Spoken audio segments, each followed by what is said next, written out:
Avez-vous déjà ressenti que vous n'étiez pas à la hauteur de la tâche qui vous attendait? Que ce soit dans votre vie professionnelle, personnelle ou même spirituelle, il existe des moments où nous doutons de nos capacités, de notre légitimité à accomplir de grandes choses. Moïse, l'un des plus grands leaders de l'histoire, a ressenti cela lui aussi. Il n'était pas né avec un sens inné de la grandeur. Il n'était pas un guerrier, ni un roi, ni même un orateur accompli. Il était simplement un homme, pris dans un tourbillon de doutes et de peur. Et pourtant, il a défié l'un des plus puissants empereurs de l'Antiquité pour libérer son peuple. Comment un homme qui doutait de sa propre capacité à parler a-t-il pu prendre une telle responsabilité?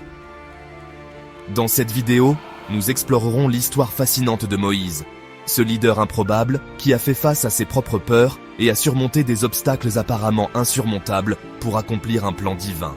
Cette histoire ne concerne pas seulement Moïse, c'est l'histoire de chacun d'entre nous lorsque nous faisons face à nos peurs et à nos incertitudes.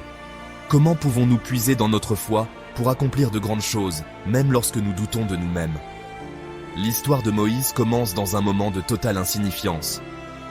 Élevé comme un prince égyptien, il se trouve cependant à un carrefour de sa vie, tiraillé entre deux mondes. Un homme qui n'est ni tout à fait égyptien, ni tout à fait israélite. Mais c'est dans un désert, loin de l'agitation du palais royal, que son destin se révèle. Moïse, un simple berger, était en train de vivre une existence calme, mais ses pensées étaient hantées par une question. Qui suis-je pour changer quelque chose dans ce monde? Qui suis-je pour défier Pharaon et libérer un peuple entier? Un jour, alors qu'il se trouvait près d'un buisson qui brûlait sans se consumer, Moïse fait une rencontre qui allait transformer sa vie à jamais. Il entend une voix divine qui l'appelle. Cette voix, celle de Dieu, l'invite à devenir le libérateur du peuple d'Israël. Un appel grandiose. Mais à ce moment-là, Moïse ne le voit pas ainsi. Au lieu de se sentir honoré, il est rempli de peur et de doute.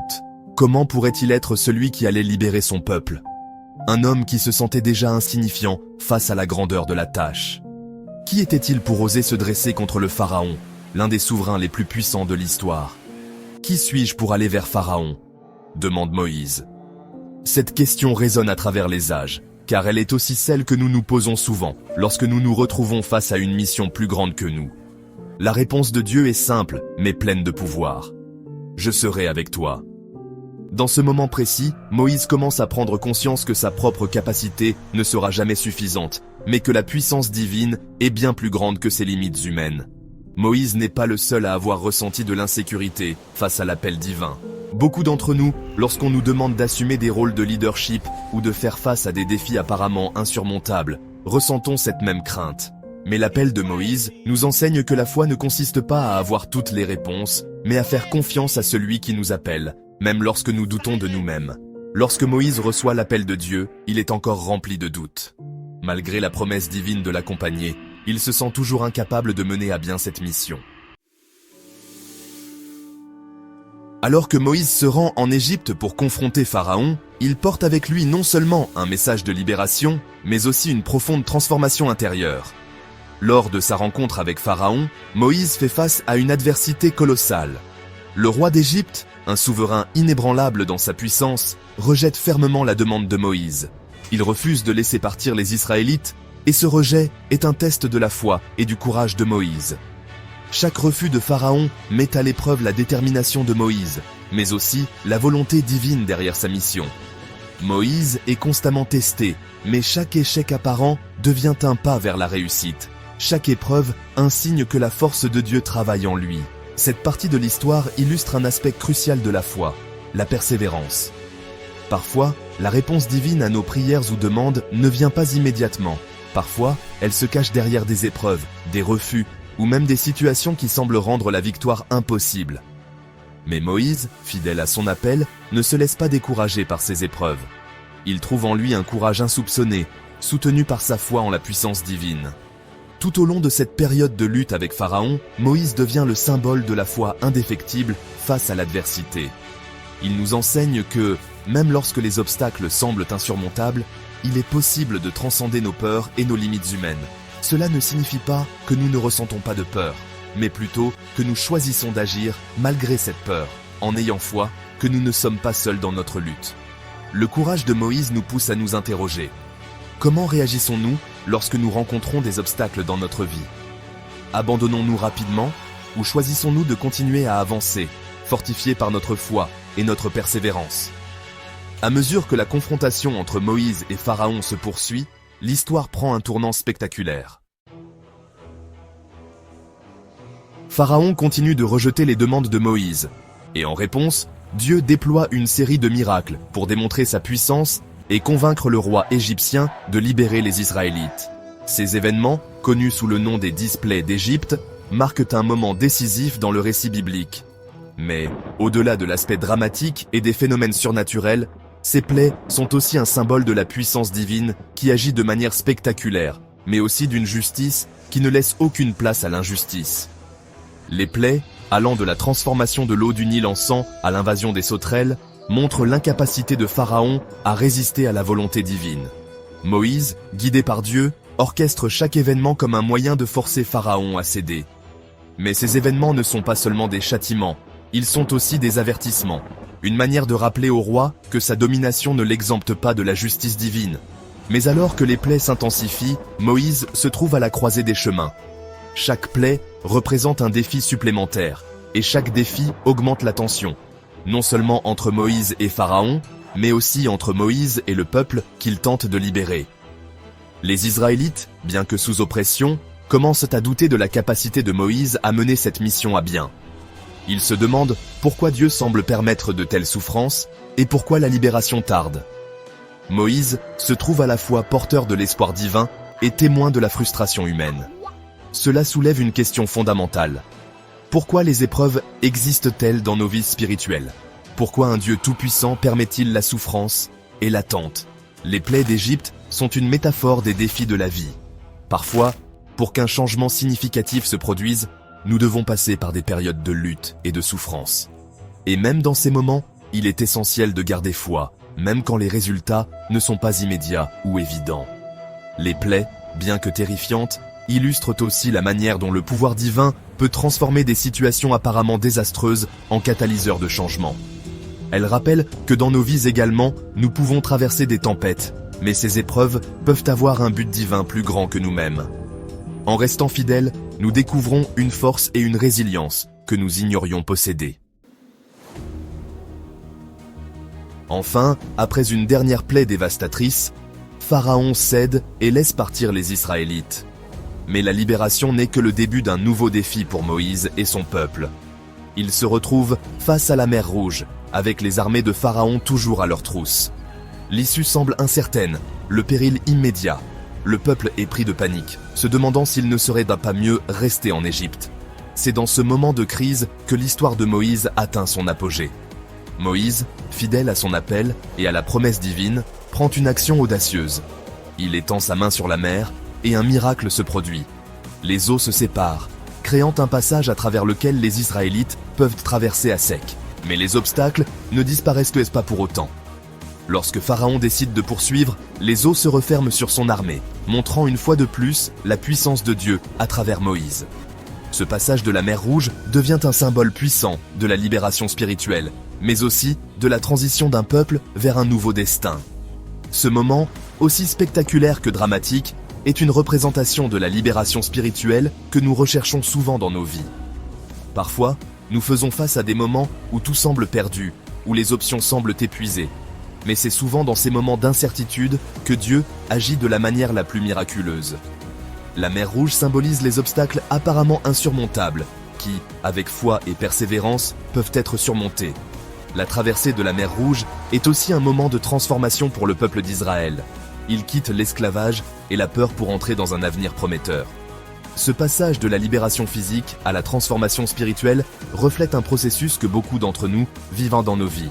L'étape où nous passons d'un état de limitation à un état de potentiel infini. Mais, comme Moïse et les Israélites, nous devons faire confiance au plan divin, même lorsque la voie semble obscure. Après des années d'épreuves et de doutes, les Israélites arrivent au mont Sinaï, où Moïse reçoit les 10 commandements de la part de Dieu. Ce moment est l'un des plus significatifs de l'histoire biblique. Dieu établit une nouvelle alliance avec son peuple, lui donnant des lois pour guider sa vie morale et spirituelle.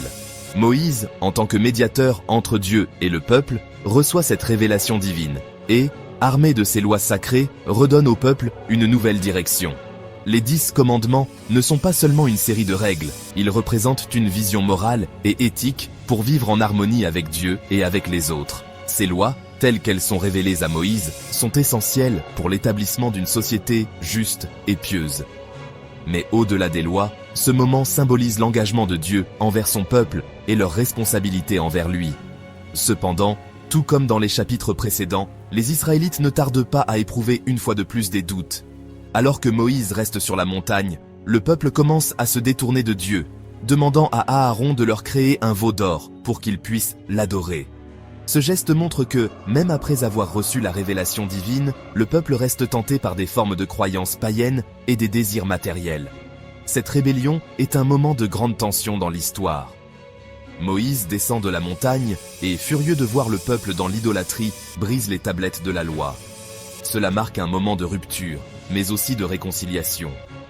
Moïse intercède pour le peuple auprès de Dieu, et Dieu, dans sa miséricorde, leur accorde une nouvelle chance. Ce moment de rupture et de réparation nous rappelle que, même lorsque nous échouons et nous égarons, il est toujours possible de revenir à Dieu, qui est prêt à nous pardonner et à nous redonner une nouvelle chance. Ce chapitre nous invite à réfléchir sur la nature de la loi divine et sur notre propre relation avec Dieu. Les 10 commandements ne sont pas seulement des règles à suivre, mais des principes qui guident notre manière de vivre, en harmonie avec Dieu et avec les autres. Ils sont un moyen de nous rapprocher de la sainteté divine et de vivre une vie conforme à sa volonté. Après des décennies passées dans le désert, les Israélites arrivent enfin aux portes de la terre promise, Canaan. Moïse, leur leader emblématique, est décédé, et c'est Josué, son successeur, qui prend désormais la tête du peuple pour accomplir la mission de Dieu. L'entrée en terre promise ne sera pas facile, car le peuple doit faire face à de puissantes cités et à des ennemis redoutables. La conquête de Canaan devient ainsi une bataille, mais aussi une symbolique de l'accomplissement de la promesse de Dieu. Le premier grand obstacle à franchir est la ville de Jéricho, réputée pour ses murailles imposantes. Mais Dieu donne à Josué une stratégie apparemment absurde, faire entourer les murailles de la ville par les Israélites, les faire marcher autour d'elle pendant 6 jours, et le 7e jour, faire sonner des trompettes et crier. Étonnamment, la stratégie fonctionne, les murs de Jéricho s'effondrent et la ville est conquise. Cet événement spectaculaire devient un symbole de la puissance de Dieu et de la manière dont il utilise des moyens peu conventionnels pour accomplir sa volonté. La conquête de Canaan, cependant, est bien plus qu'une simple victoire militaire. C'est une leçon de foi et de fidélité. Bien que les Israélites aient reçu une promesse de Dieu, ils doivent prendre possession de la terre en suivant ses instructions, même lorsque ces instructions semblent incompréhensibles ou contre-intuitives. Le peuple de Dieu doit apprendre à suivre la voie divine avec confiance, sans douter, même face à l'inconnu. Mais, au fur et à mesure que la conquête progresse, des difficultés apparaissent. Certains des Israélites, par exemple, ne respectent pas les commandements de Dieu, ce qui entraîne des défaites et des épreuves supplémentaires. La défaite à Haï, une petite ville de Canaan, montre que même lorsque la victoire semble assurée, l'obéissance totale à Dieu est essentielle. Ce moment illustre que, dans la vie spirituelle, la fidélité à Dieu n'est pas simplement une question de succès, mais d'engagement profond à suivre ses commandements en toutes aux choses. L'histoire de la conquête de Canaan est une illustration puissante de la manière dont Dieu guide et protège son peuple tout au long de son voyage. Elle rappelle que la terre promise ne vient pas sans lutte, et que chaque bénédiction doit être reçue avec un cœur obéissant et prêt à servir. C'est également un appel à la persévérance, à la foi et à la confiance dans les promesses de Dieu, même lorsque le chemin semble ardu et semé d'embûches. L'histoire de Jéricho et de la conquête de Canaan est un puissant message d'espoir pour nous aujourd'hui. Cela nous enseigne que, même dans nos moments de lutte, Dieu a un plan pour nous, un plan qui nous amène à la victoire, même si le chemin est difficile. Il nous invite à prendre possession de nos bénédictions spirituelles, mais à le faire en suivant sa direction et en lui restant fidèles, même lorsque nous sommes confrontés à des situations qui semblent insurmontables. Le dernier chapitre du voyage des Israélites est celui de la transmission de l'héritage. Après avoir conquis la terre promise, Josué rassemble les tribus d'Israël et leur rappelle les grandes œuvres de Dieu, les épreuves traversées et les victoires obtenues. Il les exhorte à rester fidèles à l'alliance de Dieu et à ne pas oublier les enseignements qu'ils ont reçus pendant leur voyage. C'est un moment de consécration, où le peuple doit renouveler son engagement envers Dieu et sa loi. Josué, avant de mourir, transmet son dernier message aux Israélites, soulignant l'importance de choisir de servir Dieu de tout leur cœur et d'éviter les tentations des dieux étrangers. Son dernier appel est à la fidélité et à la persévérance, des valeurs essentielles pour garantir la pérennité de l'alliance divine. À travers ce dernier message, Josué cherche à assurer que l'héritage spirituel ne soit pas perdu, mais qu'il soit transmis aux générations futures. Ce moment de transition rappelle à chaque génération l'importance de préserver les valeurs et les enseignements spirituels. Les Israélites sont maintenant dans la terre promise, mais ils doivent se rappeler que leur succès n'est pas dû à leur propre force ou à leurs propres efforts, mais à la fidélité de Dieu. Josué les appelle à ne jamais oublier la grandeur de Dieu, à honorer ses lois et à continuer à marcher dans la voie de la justice et de l'intégrité. La fin du voyage des Israélites est un appel à réfléchir sur l'importance de la transmission de la foi. Les valeurs spirituelles doivent être partagées, enseignées et vécues de génération en génération. C'est un héritage précieux qui ne doit pas être oublié, mais transmis avec soin à ceux qui viendront après nous. Ce dernier chapitre nous interroge également sur la manière dont nous, aujourd'hui, transmettons notre héritage spirituel. Prenons-nous le temps de partager nos croyances et nos expériences avec ceux qui nous entourent. Comme Josué, nous sommes appelés à être des témoins fidèles de la grandeur de Dieu et à transmettre sa vérité aux générations futures. En rétrospective, l'histoire des Israélites, de l'esclavage en Égypte à la conquête de la terre promise, nous enseigne des leçons profondes sur la foi, la persévérance et la fidélité. Chacune de ces étapes, les défis, les victoires, les luttes internes et externes, nous rappellent que la route spirituelle n'est jamais sans obstacle. Cependant, la clé réside dans la confiance totale en Dieu, dans l'engagement à marcher selon ses voies, même lorsque la route semble difficile et semée d'embûches. La traversée du désert et l'entrée dans Canaan symbolisent notre propre parcours spirituel, un voyage d'apprentissage, de purification et de préparation à recevoir les bénédictions divines.